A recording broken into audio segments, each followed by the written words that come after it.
The prairie stretched out like a worn quilt, stitched with wind and memory. Evening light spilled over the land in honey-colored hush, catching on the sway of tall grass and the backs of wild mustangs far off near the rim of sight. Dust hovered, like breath that hadn't yet exhaled. And there, riding slow along the edge of it all, came Silas Boone, a man carved from silence and dry wood, his hat pulled low, his coat patched at the elbow, his horse too old to hurry. He wasn't in a rush, hadn't been in years. The world had rushed enough for him. He rode with the patience of a widower and the gait of a man who'd learned that talking too much to himself made the house echo worse when he got home. The Boone Ranch sat quiet beneath a sloping hill, wrapped in fence lines and dust. Big sky overhead. No wife, no children. Just a loyal dog who slept more than barked, and a kettle that whistled like it missed somebody. Silas wasn't bitter, but some men don't realize they've gotten used to ache until kindness steps onto their porch. That evening, the trail curved by a split in the land where the road bent left and the sun bent low. And that's where he saw them. 2 wagons, one broken, one leaning.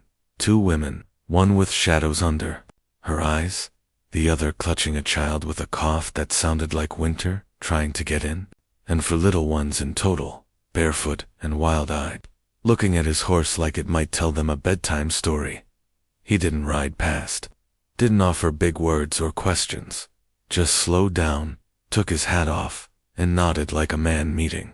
The wind, evening, the older woman, maybe mid-30s, hair tied back, clothes clean but worn, looked up with a tight jaw. Wagon axles cracked, she said. We'll manage. I know, Silas answered, soft as dusk. Still, reckon supper's warmer by a fire than a busted wheel. She didn't answer right away, but her eyes softened, just enough to let him see she was tired in the bones, not the spirit. The younger one, maybe late 20s, sharp-eyed and proud, shifted her baby from one hip to the other. We're not looking for a man, she said. Good, Silas said, stepping off his horse. I'm not looking to be found. That's how it began. No rescue, no romance. Just a long ride home with the scent of dusk and children snoring against their mother's shoulders. The Boone Ranch didn't look like much. A windmill that creaked, a barn that leaned west, and a porch swing that still rocked even when no one sat in it. But it had a fire, and a kitchen that could hold more than grief. The women said little, introduced themselves only when asked. The elder one was Clara, mother of 2. A quiet boy and a girl, with braids and questions, said her husband. Was gone, didn't say where, didn't say if he'd be back. The younger woman was Maybelle, widowed, or something close to it. Her baby wheezed in her arms, and her voice had the kind of edge that came from holding back tears for too long. They didn't ask who Silas had lost, but the way he moved, slow, careful, never loud, told them what they needed to know. Supper was beans and bread, and the bread was yesterday's. Still, they ate like it was a feast. The children were the only ones who laughed, giggling when the ranch dog licked their fingers, whispering about the stars they could see through the window. Silas sat in his rocker afterward, carving something out of wood he didn't need to name. The women sat on the floor with their backs against the wall, shoulders almost touching, saying nothing but not leaving. No one said it aloud, but no one planned to sleep outside. Later, when the fire turned to embers and the dog stretched out, with a grunt, Silas walked outside and leaned against the post. The sky above was vast and scattered with stars, the kind of night that made you feel both small and sacred. Clara came out, arms folded across her shawl. You always this generous with strangers? She asked. Silas shook his head slowly. No, ma'am, but I know what it feels like to be tired, to need a place to rest where no one asks too many questions. She nodded, eyes not on him, but on the dark hills beyond. My husband left, she said, not even sure why she was telling him. Took the horse, left a note that said he needed to feel free. Silas didn't answer right away. Freedom ain't much good if you lose your soul to get it, he murmured. She closed her eyes, just for a second. Maybelle stood in the doorway. Then, baby swaddled tight, face half in shadow. I don't owe no one an explanation, she said, maybe to herself. You don't, Silas agreed. But if I stay one more night, you're welcome, he said, long as you need. She studied him for a moment, like a woman waiting for the other shoe to drop. But Silas just tipped his hat and went back inside. No questions, no offers, no hunger in his gaze. Just stillness. That night, long after the fire had gone out, and even the floorboards stopped creaking. The two women lay on blankets in a stranger's house and felt safer than they had in years. Clara whispered into the dark, maybe he's broken too. Maybelle replied half asleep, maybe that's why it feels like we fit. Morning came gentle. Not loud, not sudden. Just the light curling over the windowsill, brushing against sleeping cheeks. The kind of dawn that tiptoes in barefoot, afraid to wake the pain. Silas was already outside, splitting kindling with long, slow motions, letting the rhythm speak for him. The prairie was still. The wind hadn't picked up yet. The air smelled like sun-warmed hay and old hopes. Inside, Clara stirred first. She sat up with a groan that came from deep in her back, and, for a moment, forgot where she was. But the warmth of the floor beneath her, the quiet snore of her son nearby, it all came back. They hadn't been turned away, they hadn't been judged, and no one had asked. Why she only had 3 coins and a half-stitched dress left in the world. She rose, dusted herself off, and moved toward the kitchen. She found flour in a tin, coffee in a small sack, and a pan that looked like it remembered better days. The stove took a while to heat, but that was fine. Slowness suited her this morning by the time Silas came back inside, carrying 2 armfuls of chopped wood. The scent of fresh bread was already threading through the house. He paused in the doorway. You didn't have to do that. Clara didn't. Look up. She was wiping her hands on a cloth, sleeves rolled up, her hair in a messy knot. Didn't do it for you, she said. Silas gave a quiet hum, something close to a smile, and stacked the wood gently by the hearth. Maybelle emerged next, her baby bundled and blinking at the light. She looked around, expecting noise, accusation, chaos. Instead, she found quiet that welcomed her. She didn't speak at first, just sat at the table, watched her baby reach for a spoon with all the wonder of someone discovering the world. Clara placed a mug in front of her. Maybelle stared at it like it was something holy. Coffee, she whispered. Hot, Clara warned. And that was that. The children were the ones who filled the house next, bare feet slapping the floor, asking about chickens, pointing at the barn. Silas didn't say a word, just opened the door and nodded toward the coop. Let them run, let them be loud. The land could take it. The day unfolded like a song, sung by someone who didn't know. They remembered the lyrics. Clara mended a torn blanket while the youngest napped. Maybelle brushed the horses with a strange tenderness, her eyes softening with each quiet whinny. Silas fixed the wagon axle beneath the shade of a cottonwood. The dog curled beside him like a guardian of quiet tasks. No one asked anyone to stay. No one asked when they'd leave. That made all the difference. Later, Clara stood beside the fence, her eyes tracing the far hills. Silas joined her. That boy of yours, he said, nodding toward the older child chasing a chicken in crooked circles. He's got some spirit. Clara gave a tired smile. He used to talk more. Before the night we slept in the churchyard, rain came down hard. I think it scared the words out of him. Silas didn't offer advice, just leaned on the rail. He'll speak again, he said, gently, when the world feels safe enough to listen.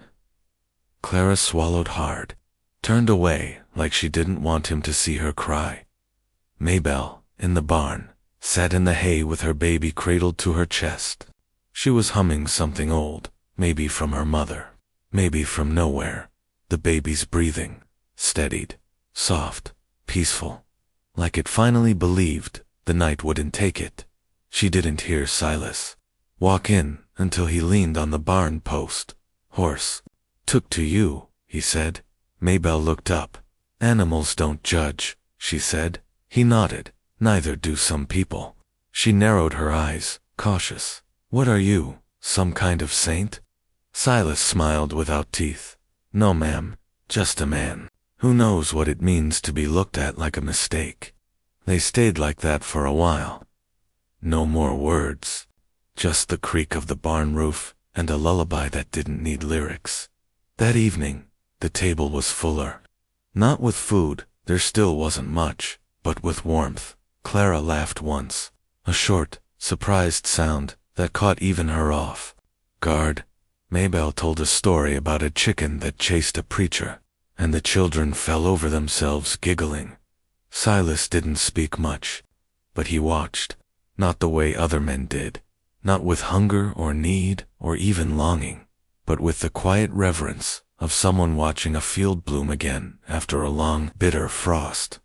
After supper, Clara helped wash the tin plates. Her hands moved, automatically. I don't know what tomorrow holds, she said softly. Silas dried the plates with a threadbare cloth. Neither do I. She looked at him, something fragile in her eyes. But I know this felt like a day. He nodded. And not just a survival. That night, Maybelle came to the porch. Silas was there again, in the same rocking chair, same worn boots, same steady breath. The sky above was dark velvet, scattered with stars, like bits of shattered dreams finding new constellations. She didn't sit beside him. Just stood. Your wife, she said, not asking. She was kind. Silas nodded. She was quiet, like wind before a storm. She passed 5 winters ago. Maybelle wrapped her shawl tighter around her. I don't cry in front of men, she whispered. Good, Silas replied. I never asked you to. She turned to go, but before she slipped inside, she paused. He slept all day, she said of her baby.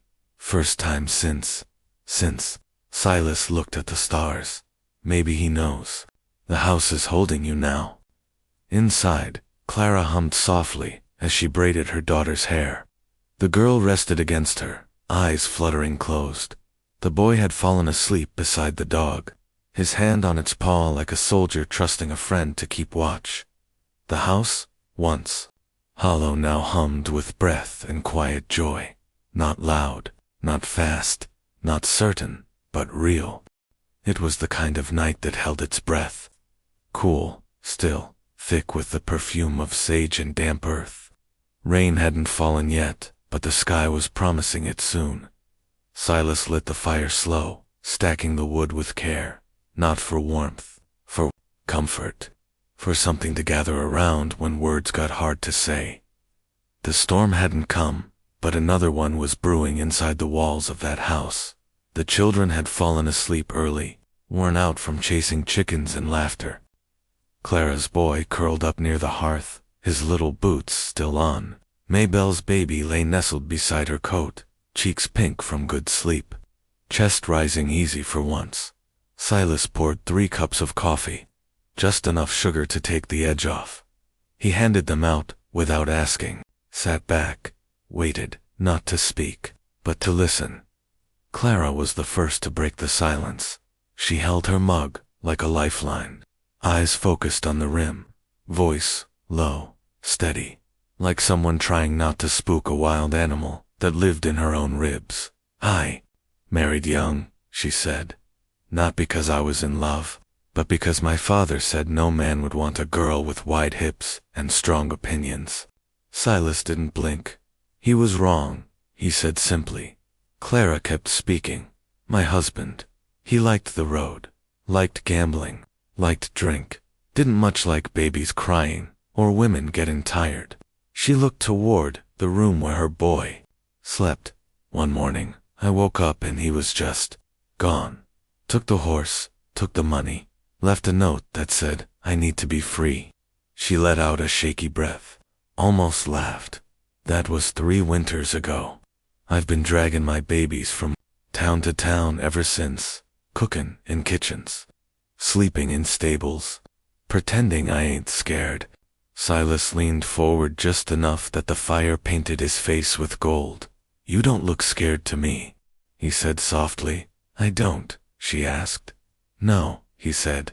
You look tired, and kind, and like you've kept 3 lives going, with just a spoon, a prayer, and a backbone made of steel. The fire popped once, then settled back into a glow. Maybelle hadn't spoken, but her shoulders had tensed with every word Clara said. Now she shifted, pulled her shawl tighter, and said quiet as a confession, my story ain't much better. Clara reached across and rested her fingers on Maybelle's knee. Didn't say a word. Just touched. Maybelle stared into the fire like it might forgive her. I was 17 when I married. Thought I was lucky. He was a ranch hand. Had hands like stone and eyes like sky. She shook her head slowly, but turns out he didn't have a heart for staying or protecting. He died in a bar fight trying to impress someone who wasn't me. And before that, he wasn't much use either. Left bruises in places people don't look. She swallowed. This baby, she said, voice breaking, ain't his, came after. A man I trusted promised me safety, then told me I owed him. Silas looked at her, really looked, and he didn't say I'm sorry. Didn't offer a platitude. Just sat with her pain, like it was a guest who had every right to stay. Outside, thunder grumbled over the hills. Inside, there was only breath and firelight. Maybelle spoke again. I kept thinking, if I could just get to the next town, maybe someone look at me and not see shame. But all I found was stairs, doors closed, churches that locked the pantry. Her voice faltered. This is the first place no one's asked me who the father is. Silas finally spoke, and his voice was like warm rain hitting dust, because it don't matter. She looked up, startled. What? That baby's breath in. You're here. That's what matters. A long silence followed, not empty, but full. Like the air, just before the first drop of rain kisses dry ground. Clara finished her coffee. Her hands were steady now. You don't talk much, she said to Silas. He smiled gently. Words are like seeds. Best not to throw too many, just the right ones, at the right time. Maybelle laughed, quiet and surprised. Like a window creaking, open after being shut too long. Well, she said, you're throwing the right ones. The clock ticked softly from the wall. The dog sighed in its sleep. Silas reached into the drawer beside his rocker and pulled out a small wooden horse, carved from cedar, smoothed by time and thumbprints. He handed it to Clara's boy, still half dreaming by the fire. The boy clutched it without waking, smiled in his sleep. Clara's lips trembled. You made that? Silas nodded. I carve things sometimes. Keeps my hands busy when the ghosts start talking. She stared at him. What ghosts? My wife, he said, not mournful, just real, and the kids we never had, and the life that almost happened. Another hush, but softer now. Like quilted silence, Maybelle whispered. You think ghosts ever leave? Silas shook his head. No, but they get quieter when the house fills up again. Outside, the first drops of rain began to fall. Slow, patient, cleansing. Inside, 3 grown people sat in a triangle of firelight, not afraid of being broken anymore. That night, no one cried alone. No one left the room early. No one said I should go. They just sat there, in the warm hush of understanding, letting the past slip off their shoulders like heavy coats, letting tomorrow come when it was ready. Dawn broke beneath a heavy sky. Rain still clung to the edges of the world, dripping from fence posts and soaking into the thirsty ground. It had not stormed, not the kind that breaks trees or floods creeks, but something had shifted in the soil, in the air, in the bones of the house. The fire was down to coals. The coffee had been made quietly. Clara was sweeping the porch in her bare feet. Maybelle nursed her baby with slow tenderness, half humming, half praying, and Silas. He was out near the barn, checking the chickens, patting the horse's side like it had spoken to him in dreams. Everything felt softer than hooves. Not Silas's slow horse, not a supply rider, fast, purposeful, loud, one rider, and even before he cleared the ridge, Mabel stood still as stone. Clara saw her shoulders stiffen, watched her baby's mouth still, heard her breath catch. "What is it?" Mabel didn't answer, not until the horseman was close enough to see his face. Then, "It's him." He rode up like he owned something, like the land itself bowed beneath him.